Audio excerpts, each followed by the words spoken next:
Hello दोस्तों, तो आप कैसे हैं? आप उम्मीद कर रहे हैं कि आप सभी अच्छे होंगे।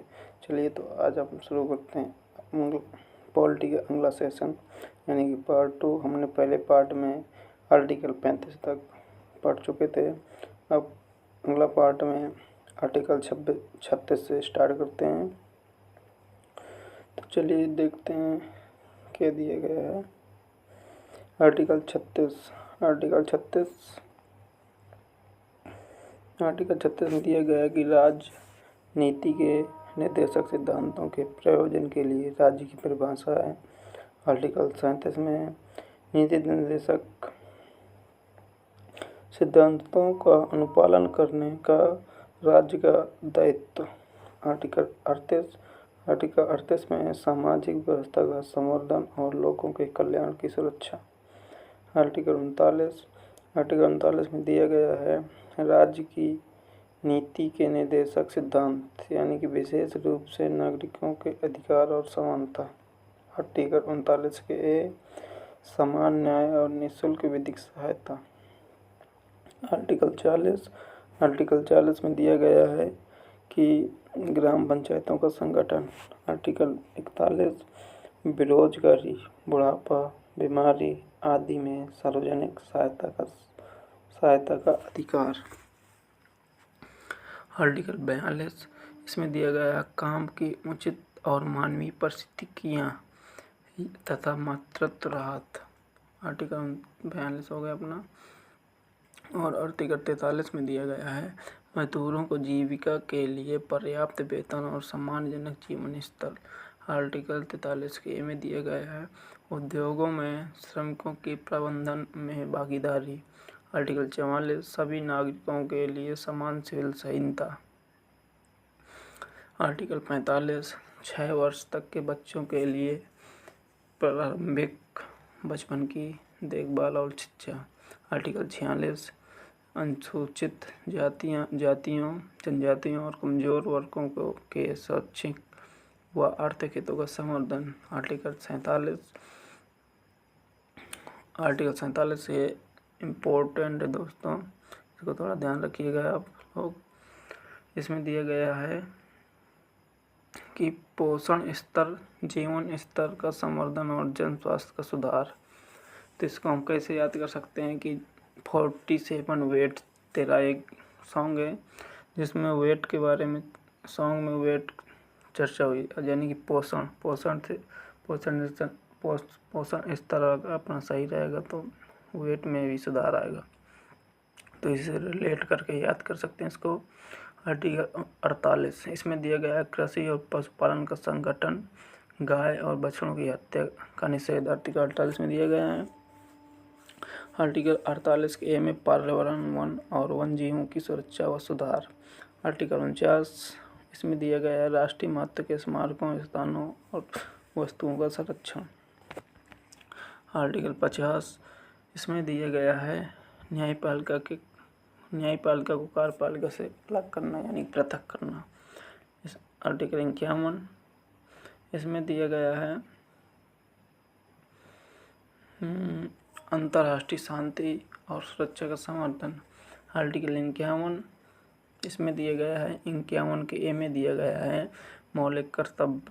और अब आर्टिकल 52 से स्टार्ट होगा अपना राष्ट्रपति। तो आर्टिकल 52 में दिया गया है भारत के राष्ट्रपति का पद। आर्टिकल 53 इसमें दिया गया है कार्यपालिका शक्ति का राष्ट्रपति में निहित। आर्टिकल 56 इसमें दिया गया है राष्ट्रपति का निर्वाचन।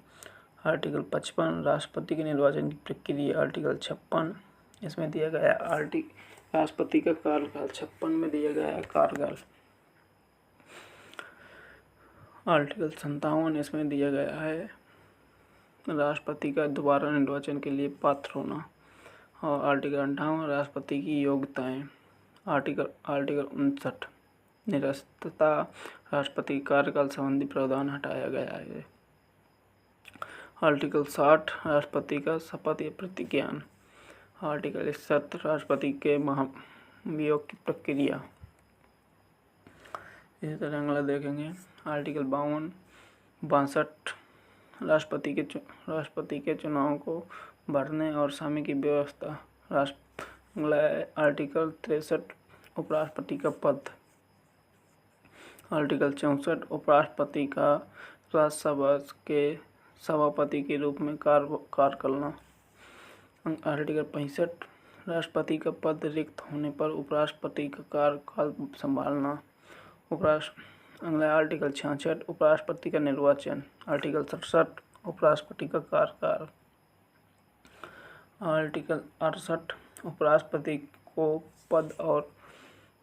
पद को भरना और समय की व्यवस्था। आर्टिकल 69 उपराष्ट्रपति की शपथ या प्रतिज्ञा।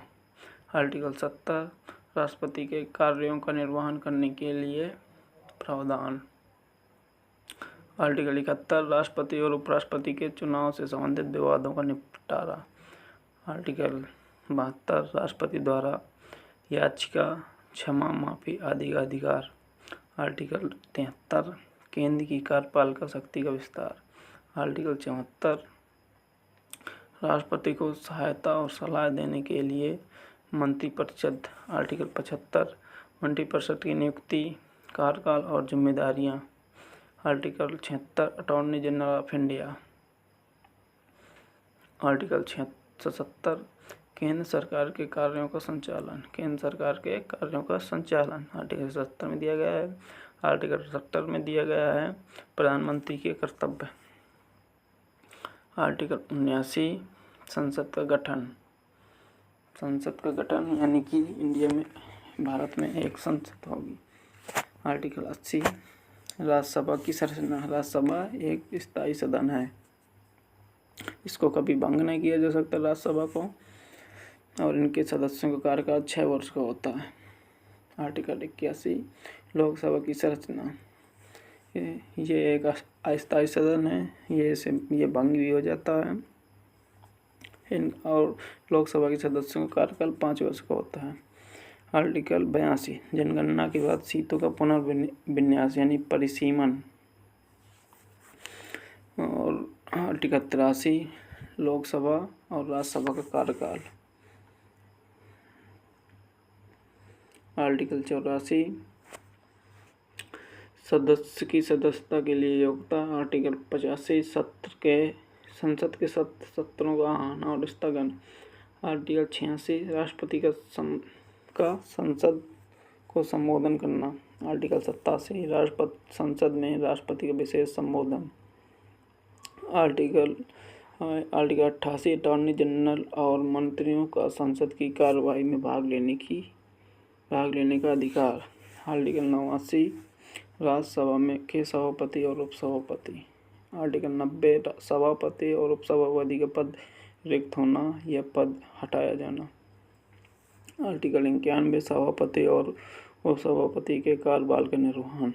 आर्टिकल 92 सभापति और उपसभापति का वेतन और भत्ते। आर्टिकल 93 लोकसभा के अध्यक्ष और उपाध्यक्ष। आर्टिकल 94 अध्यक्ष और उपाध्यक्ष का पद रिक्त होना या हटाया जाना। आर्टिकल 95 अध्यक्ष और उपाध्यक्ष के कार्यकाल का निर्वहन। आर्टिकल 96 लोकसभा के अध्यक्ष या उपाध्यक्ष के खिलाफ प्रस्ताव पर अध्यक्षता। आर्टिकल 97 अध्यक्ष, उपाध्यक्ष, सभापति और उपसभापति के वेतन और भत्ते। आर्टिकल 98 में संसद में के सचिवालय।